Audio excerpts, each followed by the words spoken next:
Hey there. If you're learning English, you already know that listening can be the toughest skill to really nail down.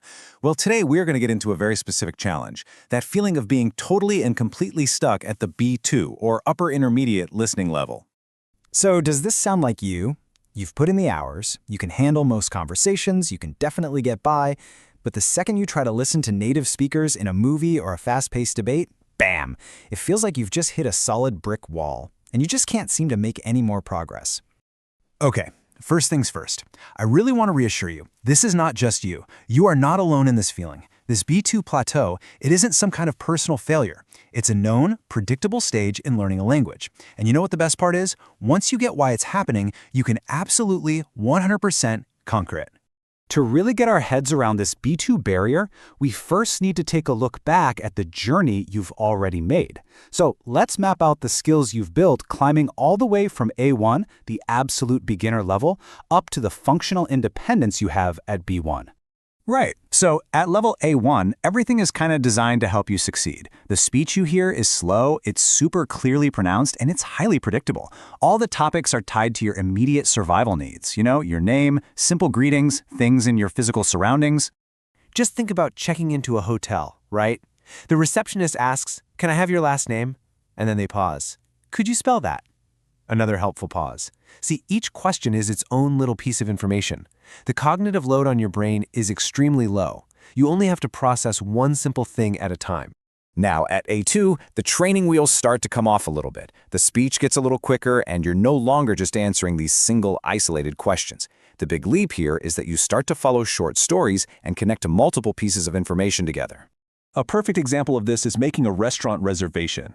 The host might say, "We have a table by the window or one in the corner. Which would you prefer?" And all of a sudden, you're not just giving them data, you're processing options and making a choice. Your brain has to hold two ideas at the same time and then make a decision based on them.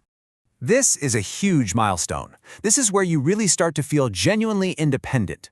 You can understand the main points of conversations about familiar topics, things you run into at work, at school, or when you're traveling. You can survive. So now, let's jump to a workplace meeting. Your manager says, "Hey, I wanted to touch base about the project. We really need to sort out the deliverables." An A2 learner? They'd be totally lost. But at B1, you're expected to recognize these idiomatic phrasal verbs like touch base and sort out almost instantly. And you also start picking up on implied meaning, like maybe the hint of concern in your manager's voice. Okay, so you've made it. You're at B1, you're functional, you're independent, so why on earth does that next step, B2, feel like running full speed into a wall? Let's break down the anatomy of this infamous barrier. And here's the crucial point. The jump to B2 isn't just about learning more words. It's not about quantity. The very nature of what your brain is being asked to do fundamentally changes. It's a true cognitive quantum leap from just understanding words to really interpreting meaning.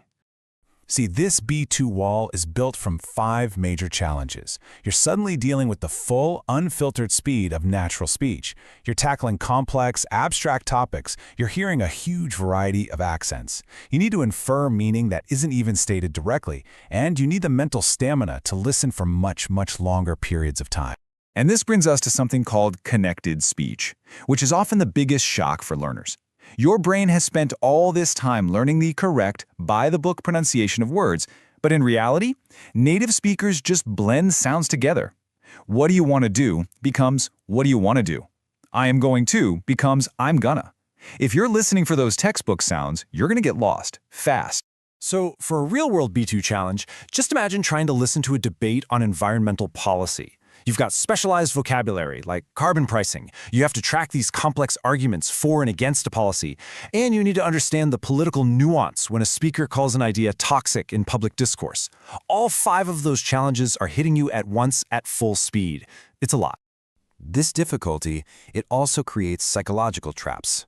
First, your brain is just plain overwhelmed.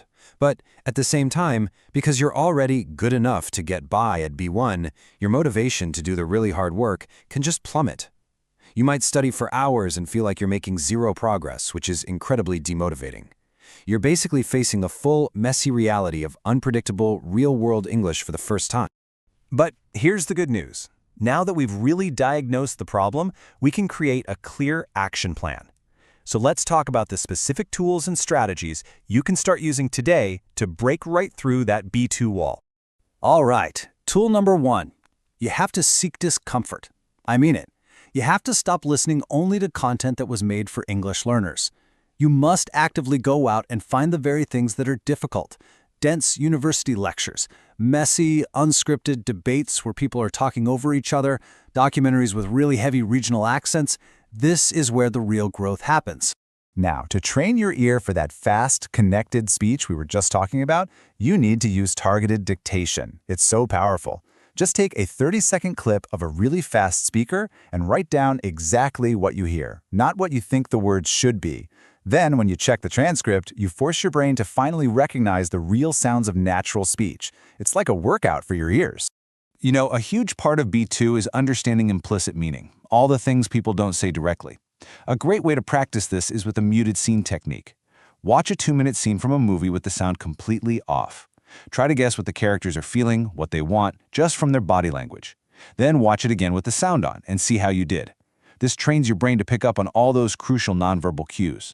And when you decide to tackle a really difficult piece of audio, don't try to understand everything all at once. That's a recipe for frustration. Instead, use the triple listen rule. The first time you listen, just try to get the main idea, the gist. The second time, listen for the structure and the main points. And only on the third listen do you zoom in on the tricky vocabulary and specific sounds. This breaks the whole task down into manageable layers. And to avoid burning out, you need to find your sweet spot. The material you're practicing with should be about 70% comprehensible. Look, if it's 95% easy, you're not challenging yourself, you're not learning. But if it's only 30% comprehensible, you're just going to get frustrated and give up.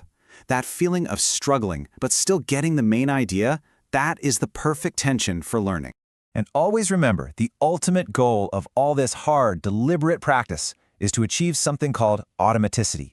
You're building these neural pathways so that your brain can process everything, the sounds, the speed, the idioms, the hidden meaning, instantly, without you even having to think about it. That's the dream, right? Listening becomes effortless. Look, finding B2 difficult is not a sign that you've stalled out. It's a sign that you are on the verge of a huge breakthrough. The climb is supposed to be hard. That's how you know you're moving up. But it is absolutely possible. So looking at all these strategies, my question for you is, what is the first step you're going to take today?